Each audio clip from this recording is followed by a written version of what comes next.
Hey there, and welcome to Freelance. I'm going to be covering how much does it cost to sell on eBay in 2020, 2021, and 2022, and so on and so forth. So make sure to subscribe to this channel, comment below your own input on eBay fees, and we're going to hop right into it here. There is a lot of different costs to consider here. You've got basically listing insertion fees, which can be 35 cents per listing.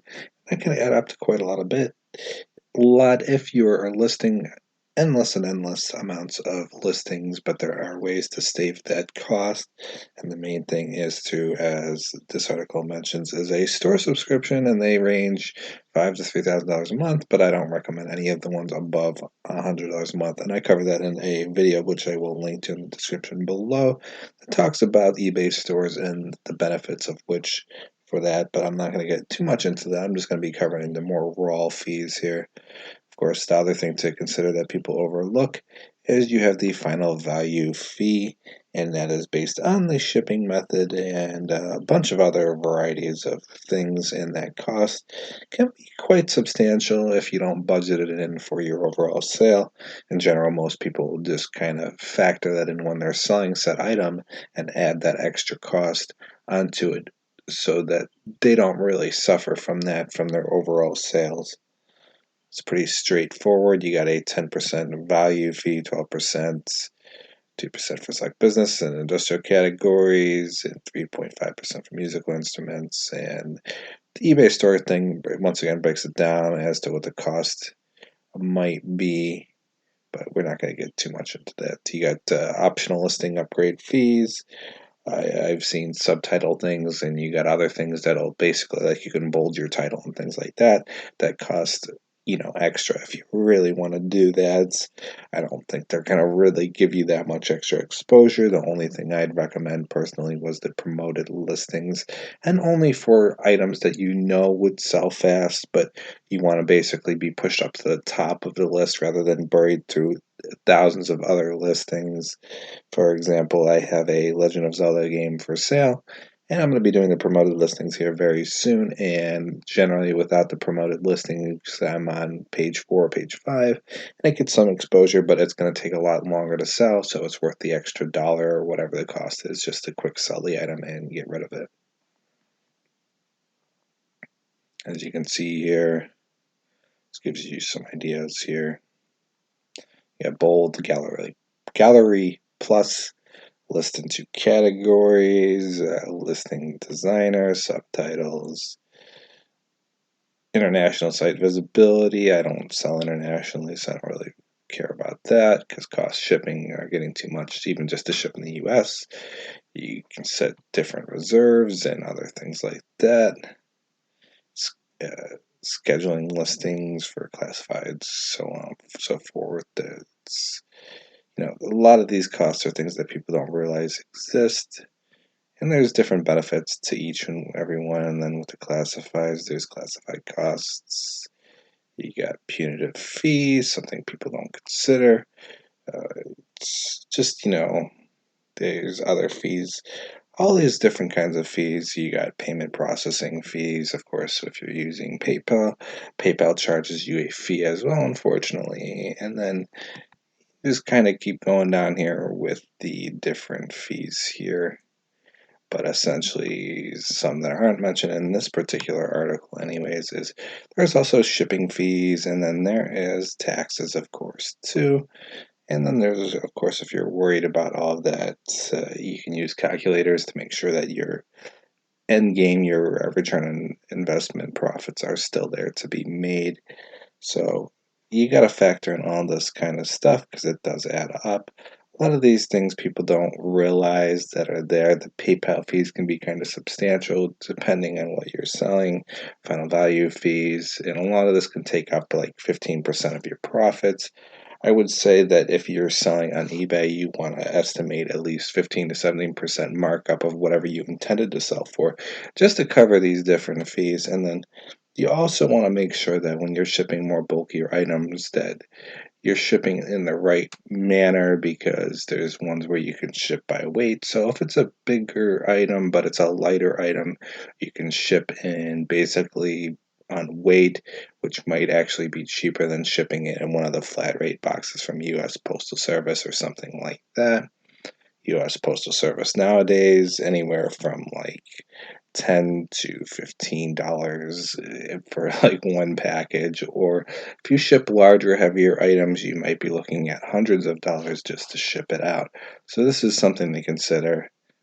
Of course, I mentioned this in the other video, but you got the different store subscriptions you can consider: starter, basic, premium, anchor, etc.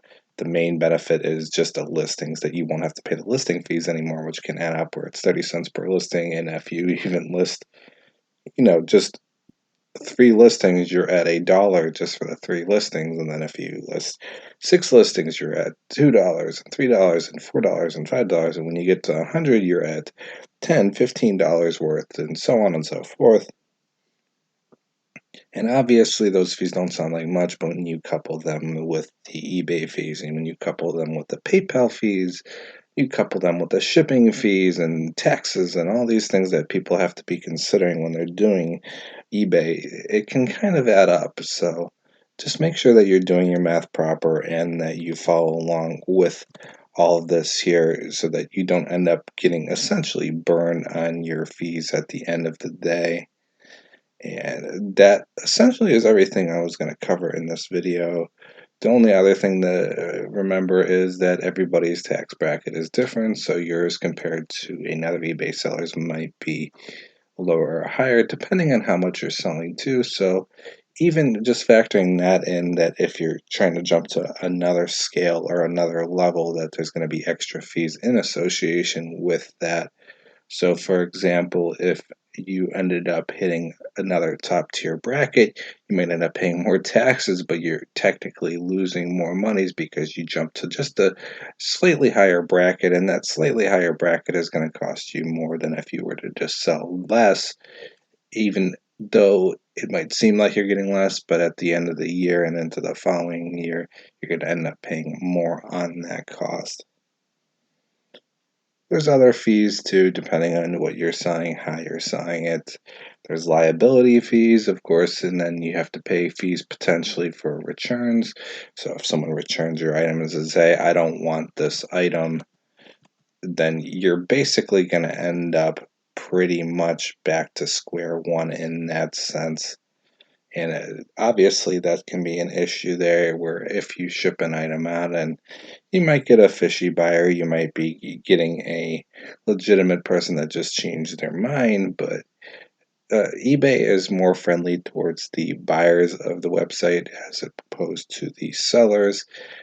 Keeping that in mind, that means that you're more likely to encounter at least a couple here and there where you're going to get a return, and you might have already reinvested that money's, not factoring in that people do return items and people do change their minds, and or sometimes in some cases there's costs where they might break along the way.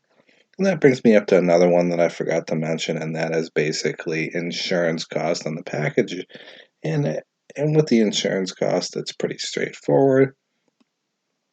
If you want an item to basically be secured and guaranteed to either get there altogether without any risk, there's insurance, and you can get people to sign for the package, and depending on how much you pay for the shipping. And with that, you get the security that it gets there. But I wouldn't recommend that for anything under $30, $50, depending on what your scalability is for your business, because the cost for insurance can add up as well as just another fee that you don't really need. I would recommend for any bigger ticket items that you always get insurance for your packages so that they're covered in case of liability, for example, breaking and or fraud or theft, etc. And you won't have to worry in regards to when you're shipping said packages out.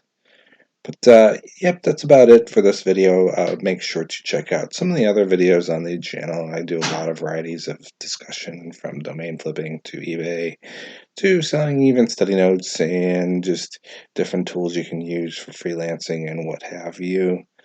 And I will be doing more videos on eBay in general, so if you're interested in just that aspect, I'll be doing a series, and this will be put in the playlist there, and then you can kind of follow through the different videos. I'm planning on doing about 5 to 8 at least initially, and then maybe more later on. Gonna cover like how to start an eBay store and the different fees and like this video, and then with the promoted listings that I'll be covering in another video and the benefit for them. So thanks for listening in and have a great day.